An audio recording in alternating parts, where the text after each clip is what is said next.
I want to talk about non-electricity. Well, that's the Yankees, who will lose a pair in Philadelphia. They're back on the road to take on the Toronto Blue Jays up there in beautiful Buffalo, New York. And the Yankees in a myriad of different ways, whether it be the 10-inning loss on Saturday, 8-7 the final there, after LeMahieu ties the game up at 7 with the 3-run bomb in the top half of the ninth inning, unable to scratch across the run, top half of the 10th.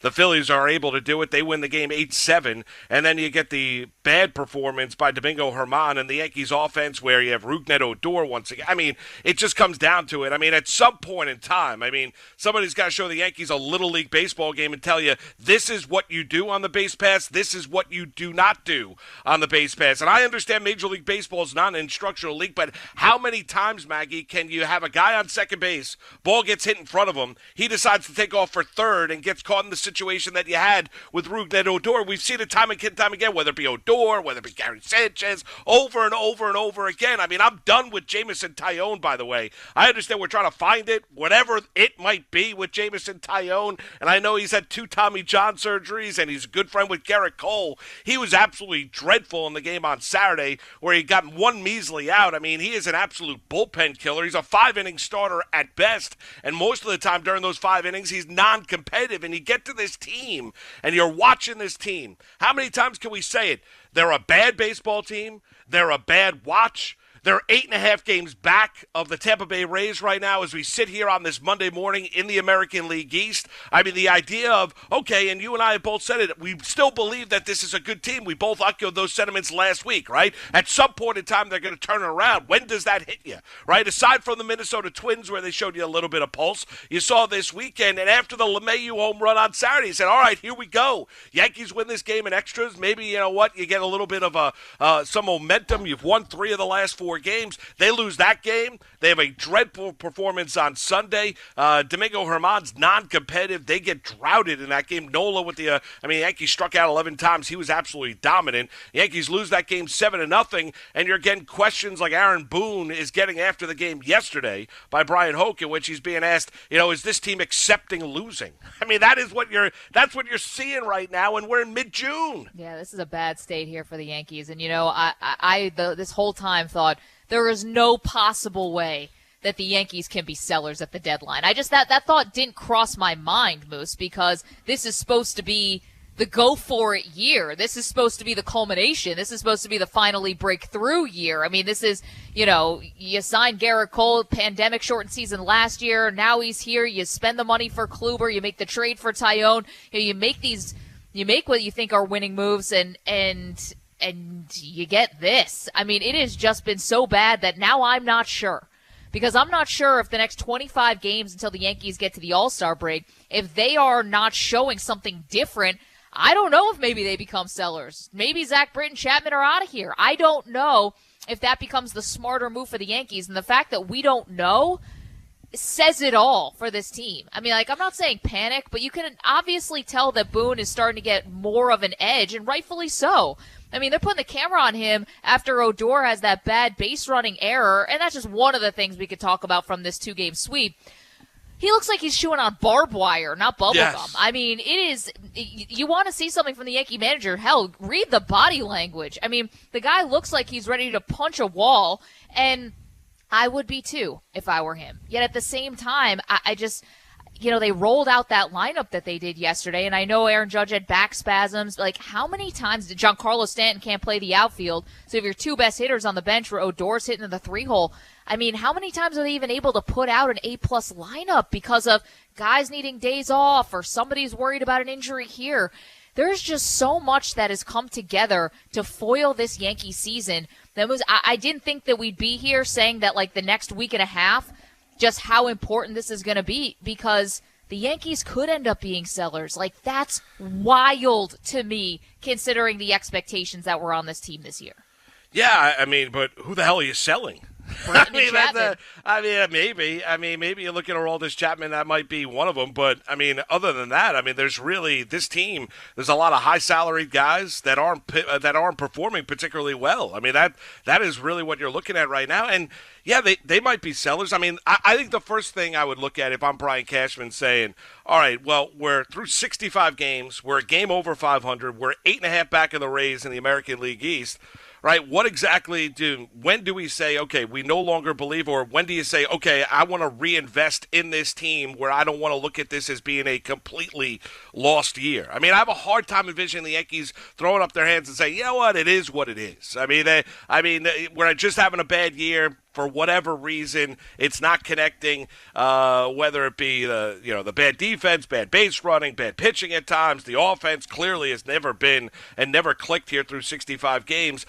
Can you really see Brian Cashman swallowing the pride and saying, you know what, it's a lost year, Hal Steinbrenner, you know what, sometimes money is not well spent. It's a bad year for our team. We'll go get them next year, and we're going to pair guys off of this team. I don't know. Is that really what the Yankees are going to try and do, and then charge an arm and a leg in the Bronx and talk about this team being a championship caliber team? Brian Cashman wasn't that long ago, Maggie, he's telling you we're the same team that beat the Indians last year in the playoffs, right? Where the Yankees last year, after they got eliminated by the Rays, were a championship caliber team, even though this organization has not won a title since 2009. And then you're getting this dreck. You're watching this product day in and day out, throwing Aaron Judge out with back spasms, another injury for the big right fielder / outfielder in the face of this Yankee team. So he wasn't part of the lineup. You mentioned Giancarlo Stanton. They basically wrap him in bubble wrap because they're afraid of him ever playing the outfield. And when you're playing in a National League ballpark, you can't make use of Giancarlo Stanton because he's your full-time DH. You're getting what you're getting right now because the offense can't dig you out. And even when the offense does, and you get that big home run by DJ LeMahieu, they're not able to finish the deal. How good would that victory have been on Saturday after the LeMahieu home run that tied the game up? If you say, all right, Yankees win that game in extras, maybe Sunday looks completely different.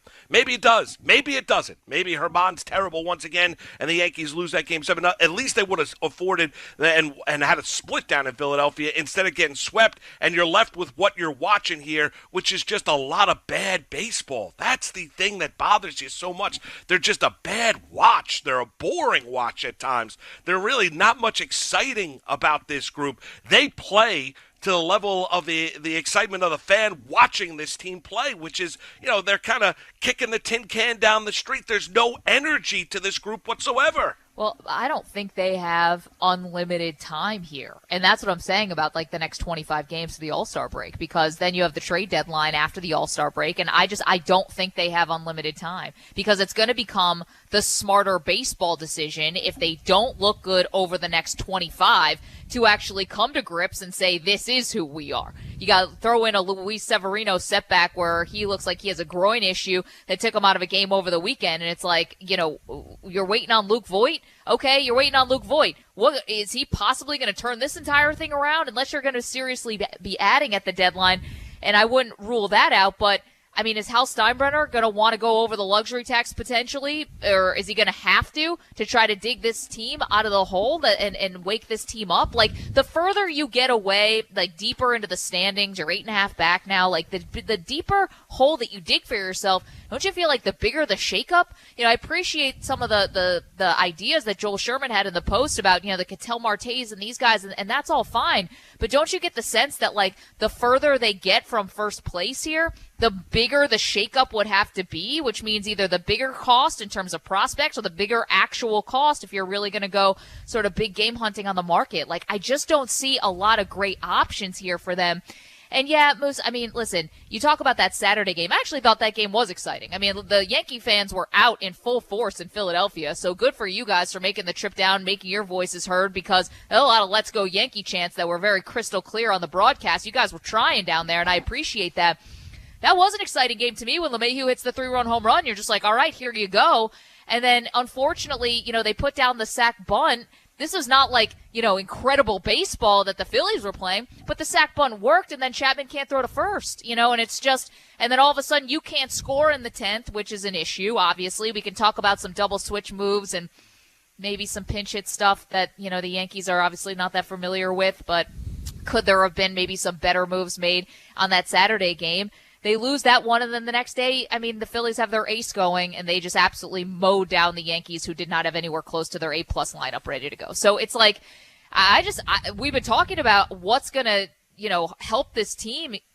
Okay, the pitching was bad over the weekend, so obviously that's not good. I mean, the starting pitching was bad. Tyone, thank God for Nestor Cortez. I mean, came in and was great for them. And then Herman gives up 10 hits. That's a season high for him. Terrible. I mean, he hasn't given up more than 6 hits like going back to April.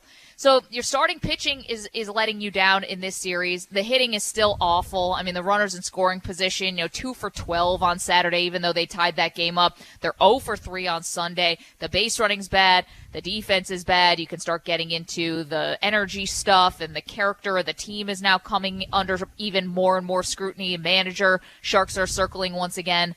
It's just so many wars that they're fighting on so many different fronts.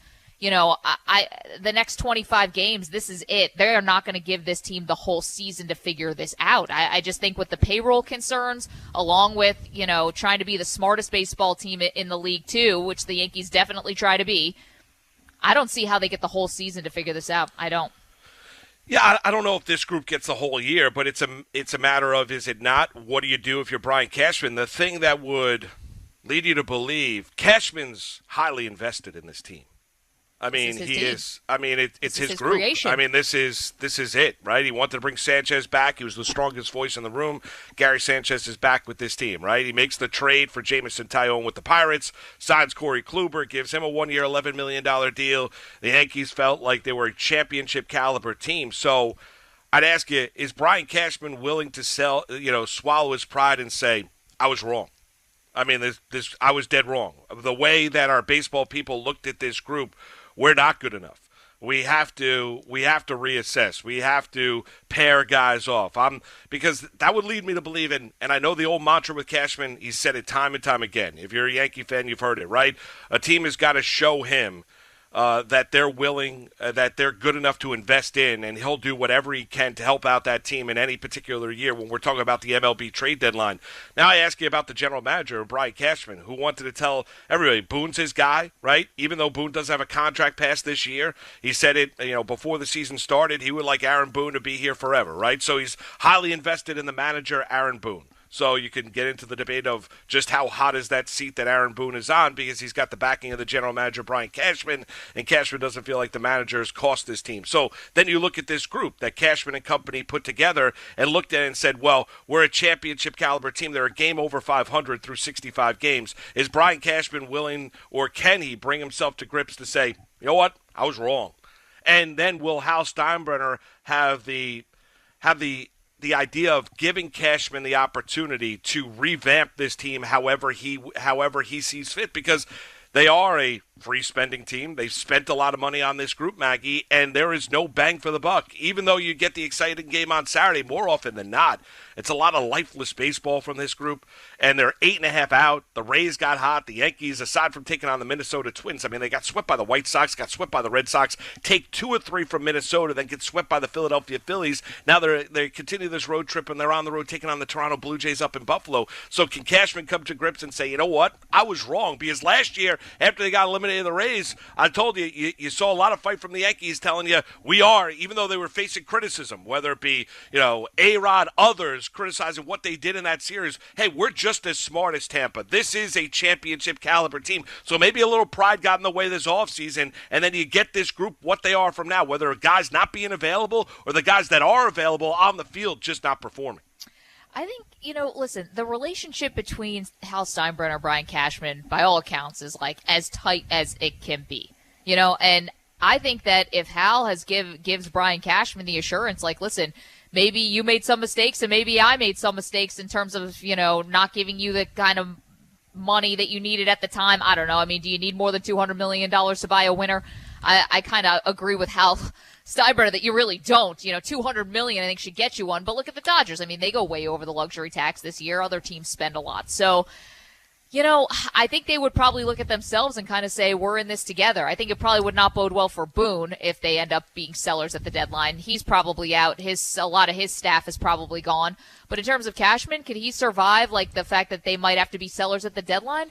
I mean, would it totally shock me? No. I mean, he and that Hal are super, super tight. I think they consider Brian Cashman like an honorary Steinbrenner at this point. Like, he's part of the family. So I think that he probably could. I think they do trust him implicitly. I think they'll just look at this team and say, listen, we were not flawed in our logic of who we brought in, who we brought back, the kind of signings that we went out and did, the people that we passed on. Like, nothing was flawed about our process. I think they'll say it's the players who weren't coming through.